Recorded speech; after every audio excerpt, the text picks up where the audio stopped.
ಎಲ್ಲರಿಗೂ ನಮಸ್ಕಾರ. ಈ ಒಂದು ವಿಡಿಯೋದ ಮೂಲಕ ನಾವು ತೌಲನಿಕ ಅಧ್ಯಯನ ವಿಧಾನ ಅಥವಾ ತುಲನಾತ್ಮಕ ಅಧ್ಯಯನ ವಿಧಾನ ಅಥವಾ ಹೋಲಿಕಾ ವಿಧಾನ ಅಂತ ಕೂಡ ನಾವು ಇದನ್ನು ಕರಿತೀವಿ. ಅಂದರೆ ಕಂಪ್ಯಾರಿಟಿವ್ ಅಪ್ರೋಚ್. ಇದು ಸಾಂಪ್ರದಾಯಿಕ ಅಧ್ಯಯನ ವಿಧಾನದ ಒಂದು ಪ್ರಮುಖ ಅಧ್ಯಯನ ವಿಧಾನ ಅಂತ ಕೂಡ ನಾವು ಕರಿಬೋದಾಗಿದೆ. ಸೊ ಮೊದಲನೇದಾಗಿ ತುಲನೆ ಅಥವಾ ಕಂಪ್ಯಾರಿಸನ್, ಹೆಸರಲ್ಲೇ ಹೇಳ್ತಿರೋ ಹಾಗೆ ಏನೋ ಎರಡು ಆಬ್ಜೆಕ್ಟ್ಗಳ ನಡುವೆ ಒಂದು ಕಂಪ್ಯಾರಿಸನ್ ಮಾಡ್ತಿದ್ದಾರೆ ಅಂತ ನಿಮ್ಗೆ ಗೊತ್ತಾಗುತ್ತೆ ಮೇಲ್ನೋಟಕ್ಕೆ. ನೋಡಿ, ನಾನು ಇವಾಗ ನಿಮ್ಗೆ ಈ ಥರ ಒಂದು ಪ್ರಶ್ನೆ ಕೇಳ್ಬೋದು, ಇದರಲ್ಲಿ ದೊಡ್ಡದು ಯಾವುದು ಅಂತ ನಿಮಗೆ ಕೇಳ್ಬೋದು ಪ್ರಶ್ನೆ. ಸೊ ಹೀಗೆ ಪ್ರಶ್ನೆ ಕೇಳಿದಾಗ ನೀವು ಗೊಂದಲಕ್ಕೊಳಗೆ ಆಗ್ತೀರಾ. ಏನಂದರೆ ಸರ್ ಇದನ್ನು ಹೇಗೆ ದೊಡ್ಡದು ಅಂತ ಹೆಂಗೆ ಹೇಳೋಕ್ಕೆ ಸಾಧ್ಯ ಅಂತೀರ. ಹೌದಾ? ನಿಮಗೆ ಪ್ರಶ್ನೆನೇ ಅರ್ಥ ಆಗೋದಿಲ್ಲ, ನಿಮಗೆ ಉತ್ತರ ಕೊಡೋಕ್ಕೆ ಕಷ್ಟ ಆಗ್ಬೋದು. ಈಗ ಇನ್ನೊಂದು ಪ್ರಶ್ನೆ ಕೇಳ್ತೀನಿ, ಇದರಲ್ಲಿ ದೊಡ್ಡದು ಯಾವುದು ಪ್ರಶ್ನೆ ಕೇಳಿದಾಗ ನೀವು ಆರಾಮಾಗಿ ಹೇಳ್ತೀರಾ ಸರ್ ಇದು ದೊಡ್ಡದು ಅಂತ ಹೇಳ್ತೀರಾ. ನಿಮಗೆ ಇವಾಗ ಅರ್ಥ ಆಗಿರ್ಬೋದು ಒಂದು ಕಂಡೀಷನ್ ಏನಂತ ಹೇಳಿದ್ರೆ, ನಾವು ಏನೇ ಕಂಪೇರ್ ಮಾಡೋಕ್ಕೂ ಎರಡು ಆಬ್ಜೆಕ್ಟ್ ಇರಲೇಬೇಕು. ಕಂಪ್ಯಾರಿಸನ್ ಬಿಟ್ವೀನ್ ಟೂ ಆಬ್ಜೆಕ್ಟ್ಸ್, ಅಂದರೆ ಎರಡು ಆಬ್ಜೆಕ್ಟ್ಸ್ಗಳ ನಡುವಿನ ವ್ಯತ್ಯಾಸವನ್ನು ನಾವು ಹೋಲಿಕೆ ಮಾಡೋದಿದ್ರೂ ಕೂಡ ವ್ಯತ್ಯಾಸ ಮಾಡೋದಿದ್ರೂ ಕೂಡ ನಮಗೇನು ಬೇಕು, ಎರಡು ಆಬ್ಜೆಕ್ಟ್ ಬೇಕೇ ಬೇಕು. ಹಾಗಾಗಿ ಈಗ ನಿಮ್ಗೊಂದು ಅರ್ಥ ಆಯಿತು ಅಂತ ಅನಿಸುತ್ತೆ, ಯಾಕೆ ನಾವು ತುಲನೆ ಮಾಡಬೇಕು, ಕಂಪೇರ್ ಮಾಡಬೇಕು ಅನ್ನೋದು.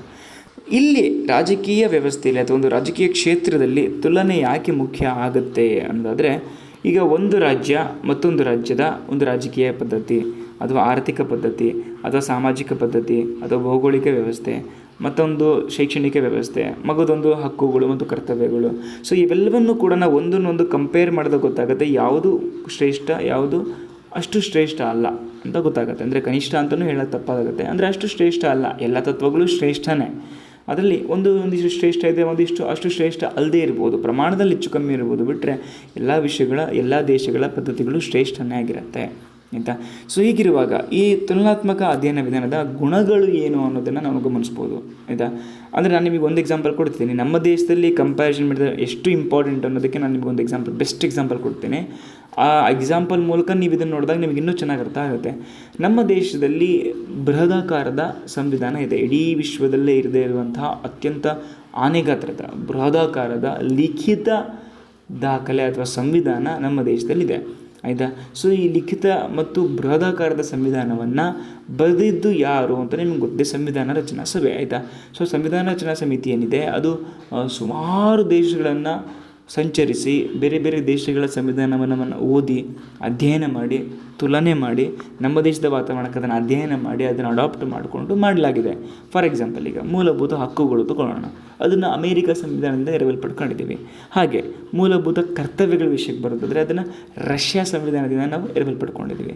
ಹಾಗೆ DPSP directive principles of state policy, ಅದನ್ನು ಐರಿಷ್ ಕಾನ್ಸ್ಟಿಟ್ಯೂಷನಿಂದ ನಾವು ಅಡಾಪ್ಟ್ ಮಾಡ್ಕೊಂಡಿದ್ದೀವಿ. ಸೊ ಇವೆಲ್ಲವನ್ನು ಕೂಡ ನಾವು ಕಂಪೇರ್ ಮಾಡಿ ನಾವು ಇದನ್ನು ತೊಗೊಂಡಿದ್ದೀವಿ, ನಮ್ಮ ಸನ್ನಿವೇಶಕ್ಕೆ ತಕ್ಕಂಗೆ ಅಳವಡಿಸ್ಕೊಂಡಿದ್ದೀವಿ. ಸೊ ಈ ಒಂದು ಆಮೇಲೆ ಕೆಲವೊಂದು ಇತ್ತೀಚೆಗಂತೂ ಈ ಲಿಂಗ ತಾರತಮ್ಯ ಇರ್ಬೋದು, ಪ್ರಾದೇಶಿಕ ಸಮಾನತೆ ಇರ್ಬೋದು, ಹಿಂದುಳಿದ ವರ್ಗಗಳ ಕಲ್ಯಾಣ ಇರ್ಬೋದು, ಇವೆಲ್ಲ ಕೆಲವೊಂದು ಪ್ರಮುಖವಾದ ಅಂಶಗಳನ್ನು ನಾವು ಕರೆಕ್ಟಾಗಿ ಅಡಾಪ್ಟ್ ಮಾಡಬೇಕು ಅಂತ ಹೇಳಿದ್ರೆ ನಾವು ಕಂಪ್ಯಾರಿಸನ್ ಮಾಡಲೇಬೇಕಾಗತ್ತೆ. ಸೊ ಈ ಒಂದು ಸಮಸ್ಯೆಗಳ ನಿವಾರಣೆ ಮಾಡೋಕ್ಕೆ ನಮಗೆ ತುಲನಾತ್ಮಕ ಅಧ್ಯಯನ ವಿಧಾನ ತುಂಬ ಹೆಲ್ಪ್ ಆಗುತ್ತೆ. ಯಾವಾಗ ವರ್ಲ್ಡ್ ವಾರ್ ಎರಡನೇದಾಗುತ್ತೆ, ಸೆಕೆಂಡ್ ವರ್ಲ್ಡ್ ವಾರ್ ಆಗುತ್ತೋ 1945ನ ನಂತರ ಈ ಕಂಪ್ಯಾರಿಟಿವ್ ಮೆಥಡ್ ಇದೆಯಲ್ಲ, ಇದು ತುಂಬ ಜನಮನ್ನಣೆಯನ್ನು ಗಳಿಸಿರುವಂಥ ಒಂದು ಮೆಥಡ್ ಆಗಿದೆ ಆಯಿತಾ. ಸೊ ಈ ಒಂದು ಮೆಥಡಿಂದ ಒಂದು ಗುಣಗಳನ್ನ ನಾವು ನೋಡೋದಾದರೆ, ಮೊದಲನೇ ಗುಣ ನೋಡ್ಬೋದು ನೀವು ಇಲ್ಲಿ, ವಿಶಾಲವಾದ ತಿಳುವಳಿಕೆ. ಅಂದರೆ ವಿಶಾಲವಾದ ವ್ಯಾಪ್ತಿಯಲ್ಲಿ ಇದರ ವೈಶಾಲ್ಯತೆ ಇದೆಯಲ್ಲ, ಸ್ಕೋಪ್ ತುಂಬ ವಿಶಾಲವಾಗಿದೆ. ಹಾಗಾಗಿ ಇದನ್ನು ವಿಶಾಲವಾಗಿ ಅಧ್ಯಯನ ಮಾಡುವಂತಹ ಒಂದು ತಿಳುವಳಿಕಾ ವಿಧಾನ ಅಂತ ನಾವು ಇದನ್ನು ಕರಿಬೋದು. ಸೊ ಎರಡನೇದು ಅಡ್ಡ ಸಾಂಸ್ಕೃತಿಕ ವಿಧಾನ ಅಂದರೆ ಬೇರೆ ಬೇರೆ ದೇಶಗಳನ್ನು ಅಂದರೆ ಕ್ರಾಸ್ ಕಲ್ಚರ್ ಸ್ಟಡಿ ಅಂತ ನಾವು ಇಂಗ್ಲೀಷಲ್ಲಿ ಇದನ್ನು ಕರಿತೀವಿ. ಕನ್ನಡದಲ್ಲಿ ಸ್ವಲ್ಪ ನಿಮಗೆ ಆಭಾಸವಾಗಿ ಕೇಳ್ಬೋದು, ಬಟ್ ಇಂಗ್ಲೀಷಲ್ಲಿ ನಿಮ್ಗೆ ಕೇಳಿದಾಗ ಕರೆಕ್ಟಾಗಿರುತ್ತೆ. ಕ್ರಾಸ್ ಕಲ್ಚರ್ ಸ್ಟಡಿ ಅಂತ ಹೇಳಿದ್ರೆ ಬೇರೆ ಬೇರೆ ದೇಶಗಳ ಸಾಂಸ್ಕೃತಿಕವಾಗಿ ಅದನ್ನು ಅಧ್ಯಯನ ಮಾಡೋದು.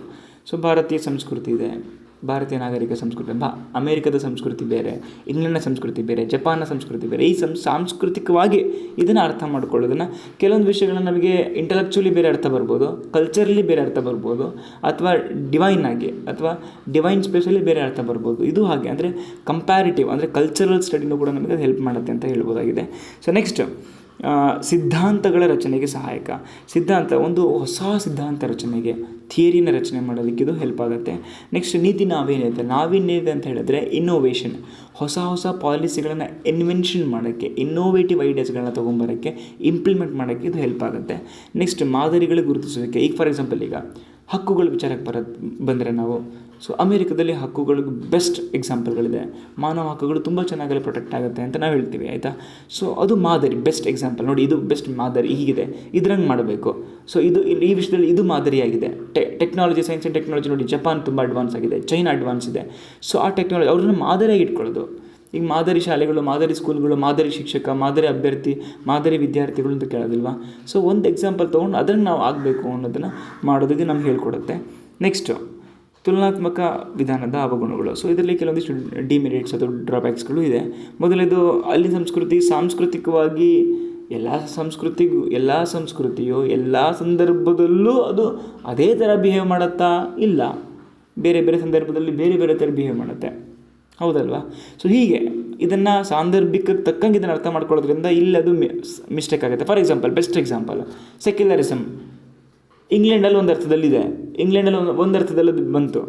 ಸೊ ಇಲ್ಲೂ ಸೆಕ್ಯುಲರಿಸಮ್ ಇದೆ, ಇಲ್ಲಿ ಬೇರೆ ಅರ್ಥ ಇದೆ ಅದಕ್ಕೆ. ಸೊ ಹಾಗೆ ಸಂದರ್ಭ ಬೇರೆಗೆ ಸಂಬಂಧಪಟ್ಟಂಗೆ ಕಾಂಟೆಕ್ಸ್ಟ್ ಬೇರೆ ಆಗ್ತಾ ಹೋಗುತ್ತೆ.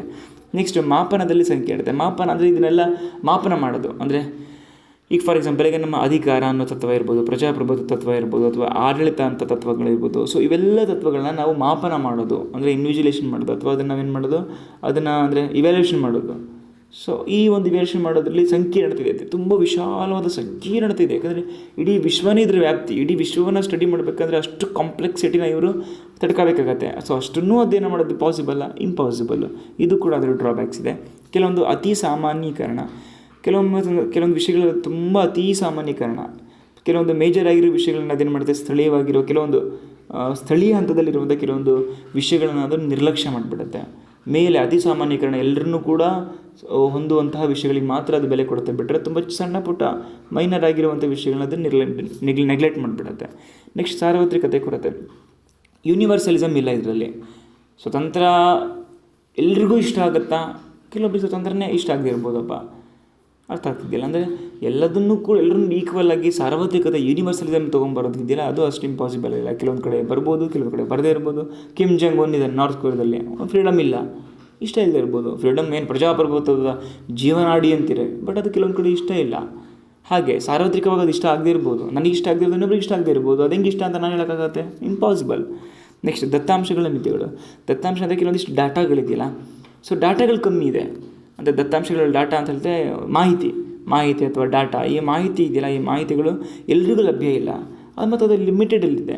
ಸೊ ಹೀಗಿರುವಾಗ ಅದೇನಾಗುತ್ತೆ ಅಂತ ಹೇಳಿದ್ರೆ, ಲಿಮಿಟೆಡ್ ಒಳಗೆ ನಮಗೊಂದು ಫ್ರೇಮ್ ಹಾಕಿ ಕೊಟ್ಬಿಡುತ್ತೆ, ಇಷ್ಟರೊಳಗೆ ಯೋಚನೆ ಮಾಡು, ಇಷ್ಟು ಫ್ರೇಮ್ ಒಳಗೆ ನೀನು ಕೆಲಸ ಮಾಡು, ಇದರ ಆಚೆಗೆ ನೀನು ಇನ್ನೂ ಯೋಚನೆ ಮಾಡಬೇಡ.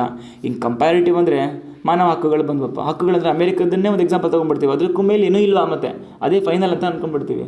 ನಮಗೆ ಅದರದೇ ಅಂತ ಒಂದು ಲಿಮಿಟೇಷನ್ ಹಾಕ್ಬಿಡತ್ತೆ ಅಂತ ಕರಿಬೋದು. ಒಂದಿಷ್ಟು ಡ್ರಾಬ್ಯಾಕ್ಸ್ಗಳಿದೆ ಅಂತ ಹೇಳಕ್ಕೆ ಇಷ್ಟಪಡ್ಬೋದು. ಸೊ ಧನ್ಯವಾದಗಳು.